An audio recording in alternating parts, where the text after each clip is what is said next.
Guys, it wasn't tadpoles.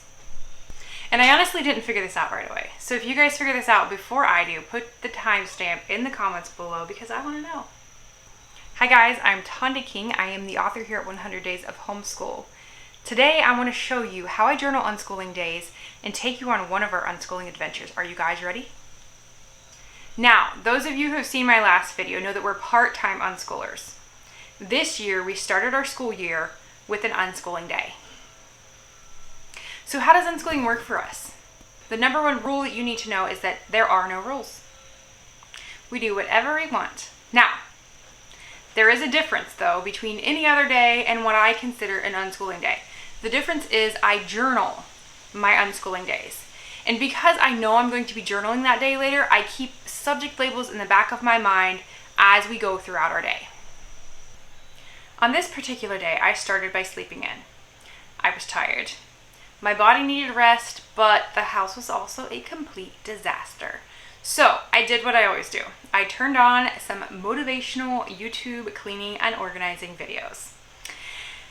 And as the day progressed, we actually did get some cleaning done, some organizing, and I had the kids work with me. We were working in the kitchen. I had that abandoned kitchen appliance sitting on my counter forever, and I needed to make a home for it.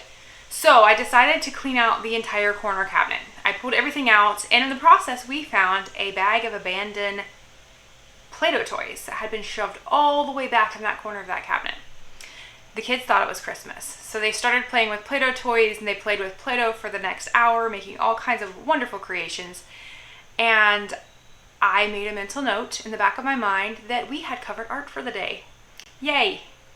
And I also fully believe that organizing and cleaning are foundational life skills that every child should learn, and learn well. And because I consider it so important, I call life skills their own subject. So we had covered art, and we had covered life skills. Later that afternoon, I still couldn't shake the tiredness, so I was watching more YouTube. Now at this point, my kids were watching with me.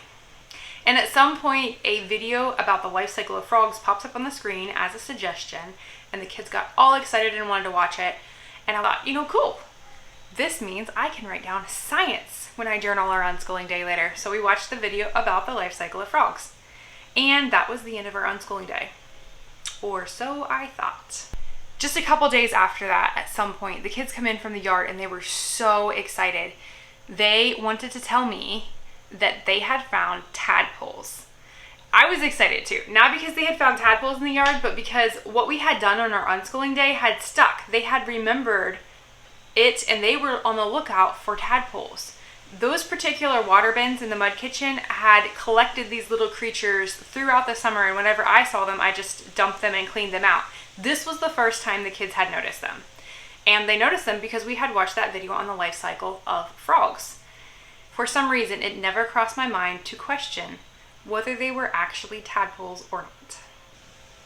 Even when I went out to look at the little creatures swimming around in their little water bins, the thought crossed my mind, they sure are small. I don't remember them being this small.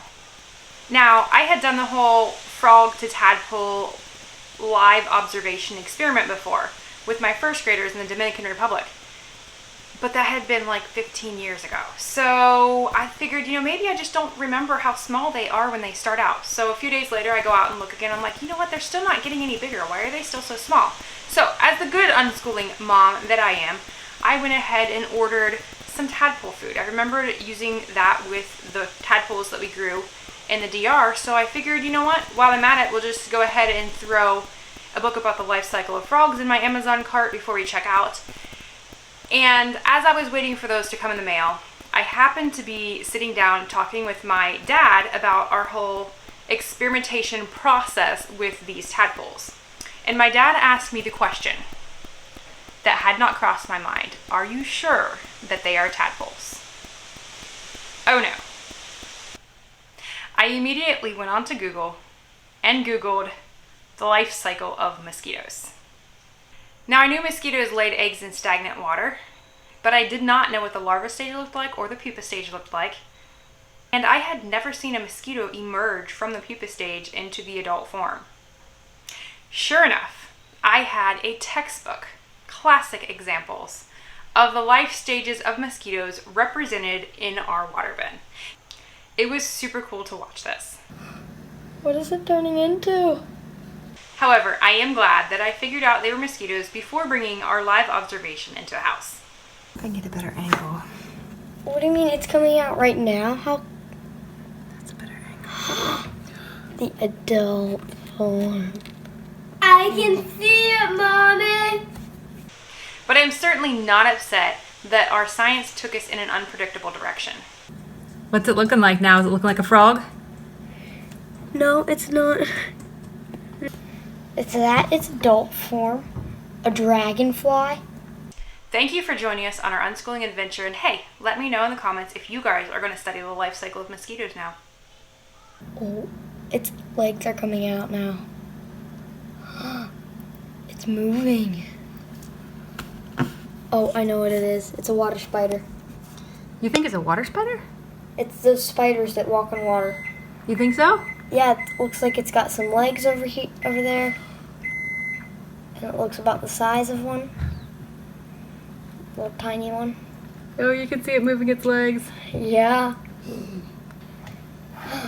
Oh, wow. I still can see it. It's getting bigger. Can you still see it? Can you see all of its wings now? Look, it's trying to wiggle free of the thing. Of the what? Of the pupa. It's like it's coming out of it. The pupa.